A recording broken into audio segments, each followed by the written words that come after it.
Be me, 25 Sysadmin. Min. I don't work in some fancy tech office downtown. My company rents a few floors in a generic office building, the kind with beige walls and carpets that have seen better days.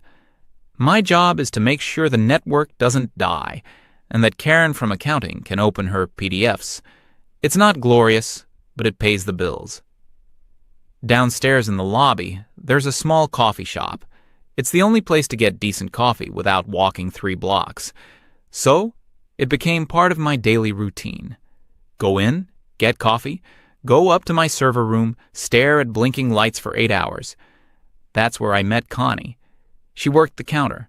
Around my age, always had some brightly colored hair, a new piercing every other month. She was smart, I'll give her that. Quick with numbers, remembered everyone's order. We got to talking, just the usual small talk at first. How's your day? Weather sucks. Can't wait for Friday. After a few months, we were what you might call work friends. I'd take my 15-minute break at her counter instead of in the depressing break room upstairs. And that's when I learned about her whole world view. Every single day, it was something new. Just saw a guy get promoted in marketing. Of course he did. Male privilege is a hell of a drug. My friend is complaining about dating apps.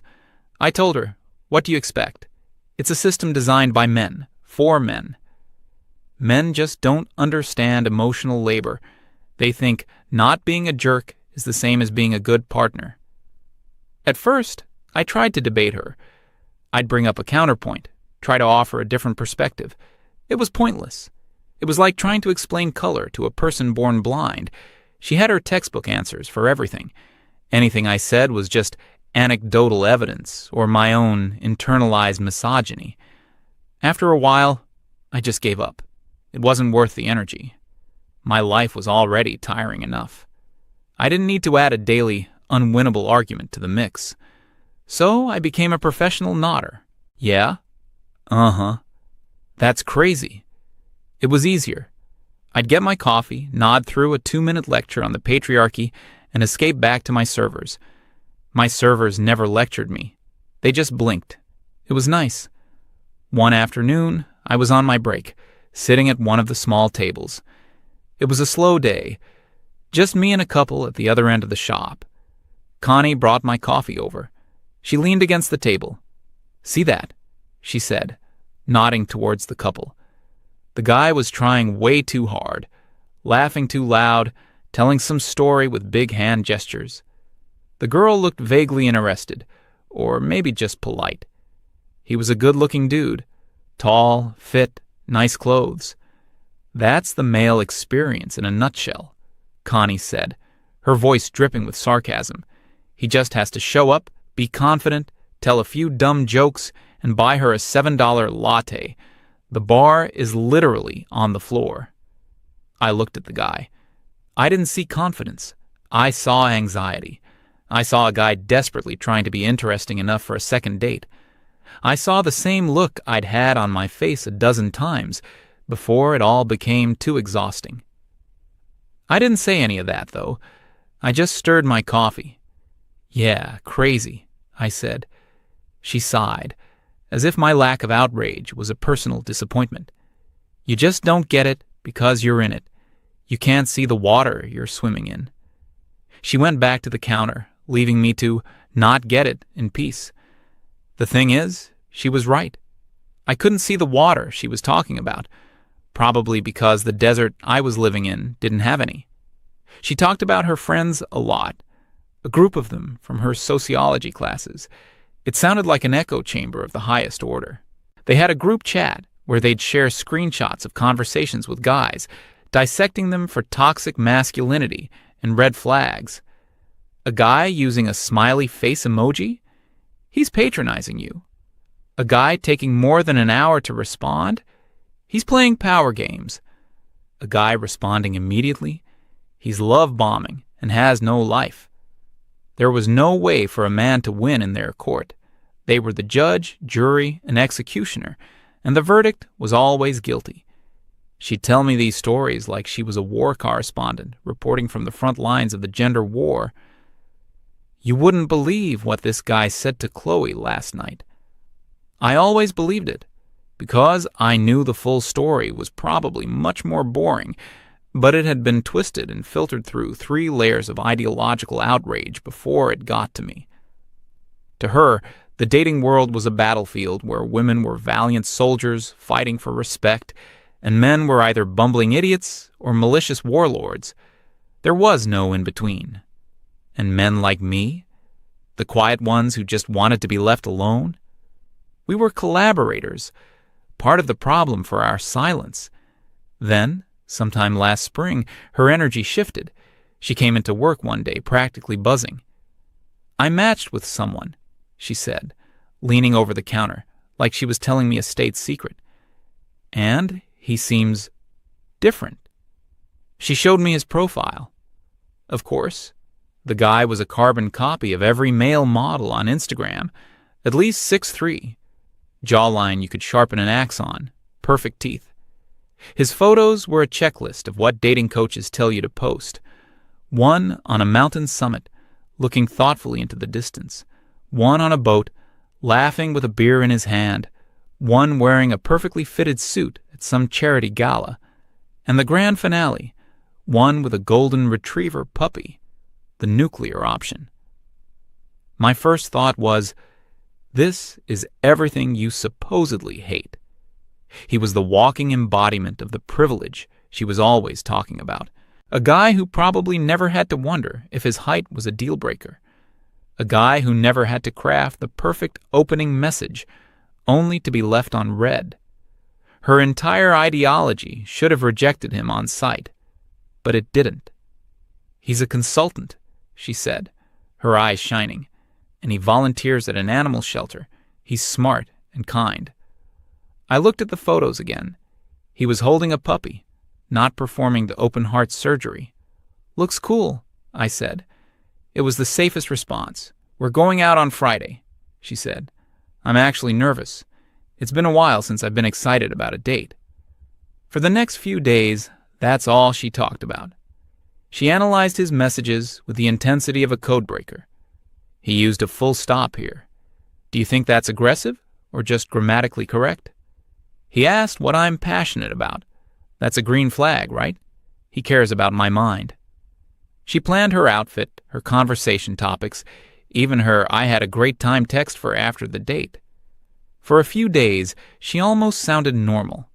Just a person, excited and nervous about meeting someone new, but the ideology was never far away. "It's just so nice to see a man put in the bare minimum of effort," she'd say. "Honestly, if more men just did what he's doing, the world would be a better place. It's not that hard." I wanted to ask her, what exactly is he doing? He was texting, he was being handsome.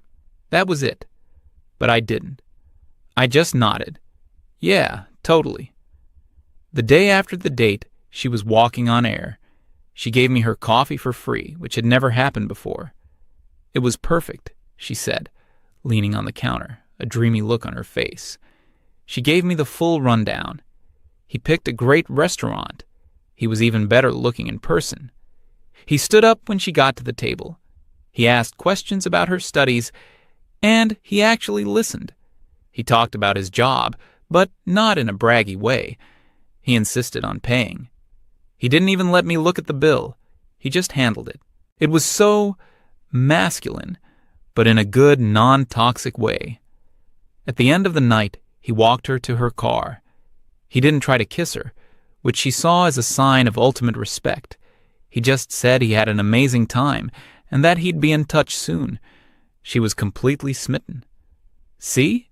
she said, her eyes wide with revelation. "That's how easy it is for men. Just be a decent human being for 3 hours. Show some respect. Be a good conversationalist. That's it. That's all they have to do." She said it like she had just discovered a fundamental truth of the universe. She looked at me, expecting me to share in this epiphany. I just smiled, a tired, empty smile. "I'm happy for you, Connie." And I was, in a way. It was nice to see someone happy. But the whole time she was talking, I just had this sinking feeling in my stomach. This story felt familiar. I'd heard it before. I'd lived it before, from the other side. And I knew how it was likely to end. The next day, a Saturday, I had to go into the office for some emergency server maintenance. I stopped by the coffee shop on my way in. Connie was working. The glow was still there, but it was a little dimmer. She was still smiling, but she was also checking her phone every 30 seconds. "He hasn't texted yet," she said, trying to sound casual. "But he's probably just busy. He's a consultant, important stuff." "Yeah, probably," I said, paying for my coffee. She stared at her phone, at the blank screen where a message from him was supposed to be. "He said he'd be in touch soon." Soon is subjective, right? Totally subjective, I agreed. I went upstairs and got lost in my work. When I came back down a few hours later, the vibe had shifted completely. The shop was empty, except for her.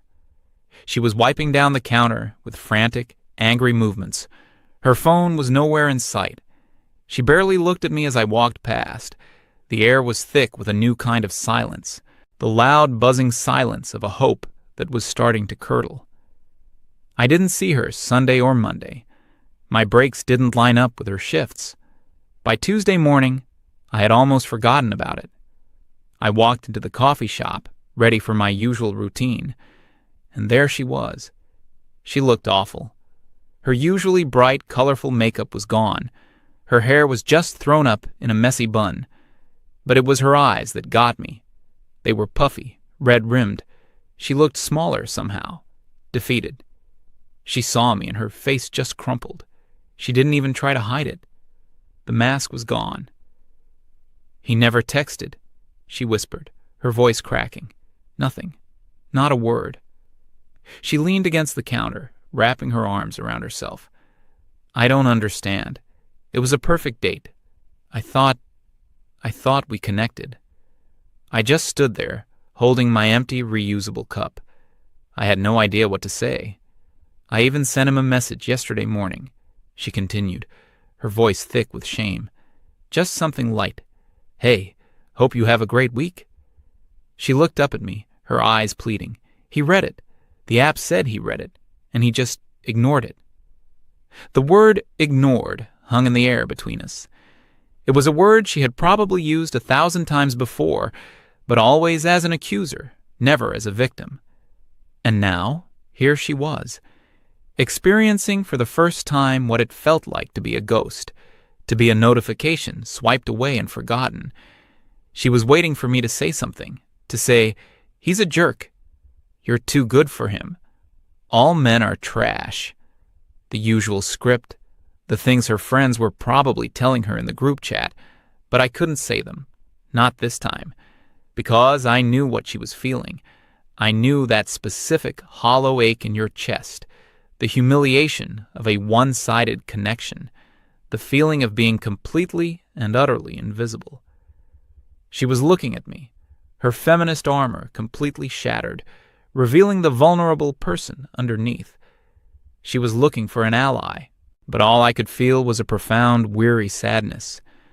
Because the dam of my own silence, a dam I had been building for years, was starting to crack, and I knew a flood was coming. Her face was a mess of confusion and hurt. She was looking for a lifeline. She wanted me to throw her the same old rope she'd thrown at 100 other guys. "It's just so unfair," she said again, her voice smaller this time. "Men have all the power in dating.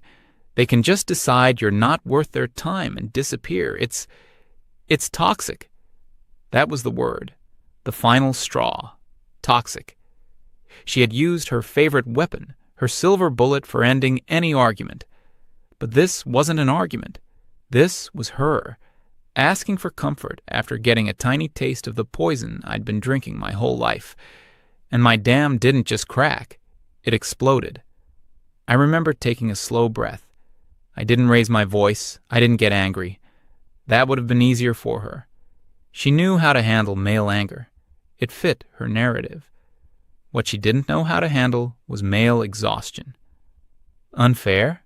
I started, and my voice was flat. devoid of any emotion. It was the voice I used when I was reading server logs, just data. You got ignored by one guy, a handsome, successful guy that thousands of women would want to date, and your entire world falls apart. You want to talk about unfair? I took a step closer, leaning slightly on the counter. Connie, for you, a dating app is a catalog. You swipe through hundreds of faces, looking for flaws, reasons to say no, a bad haircut, a fish picture, a typo in the bio. You're the customer, browsing the shelves. For me, a dating app is a resume I'm screaming into a black hole. It's a job application where 99% of employers don't even send a rejection letter. They just throw it in the trash without looking at it. Her mouth opened to say something, probably some rehearsed line about standards, but I kept going. You get dozens of likes a day. You have to sort through them. What a terrible problem to have. I get maybe one like a week, usually from a bot. You know what the silence of an empty inbox feels like? Day after day? You're sad because one guy ghosted you. I've sent out, hundreds of first messages, carefully crafted messages, trying to be funny or interesting. Not just hey. I've spent hours trying to be the person you see on TV, the witty, charming guy. The vast majority of those messages, they're just left unread. Not even a no thanks, just nothing. I cease to exist. You're upset because a guy made you feel invisible for 3 days. I've felt invisible my entire adult life. She was staring at me now, her eyes wide. This was not in the script. And let's talk about the date itself, I said, my voice still dangerously calm. For you, the date was a test. You sat there and he had to perform. He had to be charming, funny, respectful. He had to pay. He had to carry the conversation. He had to be perfect. You were the judge. When I manage to get a date, which is rare, I'm the one on stage. It's an audition. I have to prove I'm worthy of her time. I have to be more interesting than the 50 other guys in her DMs. I have to find the perfect balance of confident but not arrogant, funny but not a clown, interested but not a creep. It's a tightrope walk over a canyon of red flags. One wrong step, one bad joke, one moment of awkward silence, and you're done. The interview is over. We'll be in touch, which means never. You said he was masculine in a non-toxic way because he just handled the bill. Do you have any idea how much pressure that is? To always be the one who has to handle it? To know that if you suggest splitting the bill, you'll be seen as cheap and undateable? It's not about power, Connie. It's a test. Another box you have to check. She looked down at the counter, unable to meet my eyes. I took another breath. I was almost done. And the worst part? The part you and your friends will never understand is the loneliness. You're hurt right now, so you can go to your friends, and they'll rally around you. They'll tell you he's trash, and you're a queen. You'll get 100 comments on your Instagram post about self-care. You have a support system. If I go to my male friends and say, I'm lonely, I'm tired of being rejected, you know what they'll say? Hit the gym. Focus on your career. Stop being a downer. They don't know how to handle it, so they offer solutions, not empathy. And if I ever made the mistake of telling a woman on a date that I was lonely, that's the end of the conversation. That's a giant flashing red flag that says needy, desperate, low value. Women want a rock, not a man with cracks in his foundation. So we don't talk about it. We just carry it, alone. This quiet, heavy weight that nobody wants to see or acknowledge. You talk about toxic masculinity like it's some clubmen created to keep women down. You have no idea. It's the cage we're all locked in. And the first rule of the cage is, you don't talk about the cage. I finally stopped. My chest was tight. My throat was dry. I had said more in those 2 minutes than I had in the past 2 years. The silence in the coffee shop was deafening. I could hear the hum of the refrigerator. Connie was completely still. She was looking at her hands on the counter. A single tear rolled down her cheek and dripped onto the polished surface.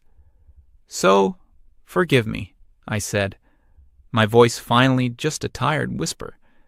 "Forgive me for not having any sympathy for you right now. You wanted to know what the male experience was like. This is it. It's this, the silence, the invisibility, and the soul-crushing knowledge that nobody cares." I turned around and walked out. I didn't get my coffee.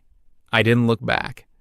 I went upstairs to my server room, sat down in my chair and stared at the blinking lights. And for the first time, their silence felt loud. The next few days were incredibly awkward. I started getting my coffee from the place 3 blocks away. It was worse coffee, and it was more expensive, but it was better than facing her. I didn't know what I expected. An apology? An argument? For her to report me to HR for creating a hostile work environment? I just got silence. I saw her in the lobby a couple of times. We made eye contact for a split second, and then we both looked away, like strangers who'd brushed shoulders in a crowd. The whole situation felt heavy. I had finally said the truth, my truth, and it didn't feel liberating. It just felt empty. I started to think maybe I'd made a mistake. I'd kicked her when she was down. She was genuinely hurting, and I'd used her pain as a launch pad for my own monologue. Maybe I was the jerk. Maybe I should have just nodded and said, "That's crazy." It had been working for me for years. It kept the peace. I found myself missing our stupid, one-sided conversations. At least it was a routine. At least it was something. Now there was just nothing. Another empty space in a life that already had too many. About a week passed. I had resigned myself to the new normal. My routine now included the 3-block walk and the bad coffee. That morning, I was sitting at my desk, rebooting a server remotely. There was a soft knock on my office door, which was weird. Nobody ever came to my office. I opened the door, and it was her, Connie. She was holding 2 paper cups from the coffee shop downstairs. She looked nervous. Her hands were trembling slightly. "Hi," she said, her voice barely a whisper. "Hey," I managed to say back. She held out one of the cups to me. I brought you this, the way you like it." I remembered. I took it. My fingers brushed against hers. "Thanks," I said.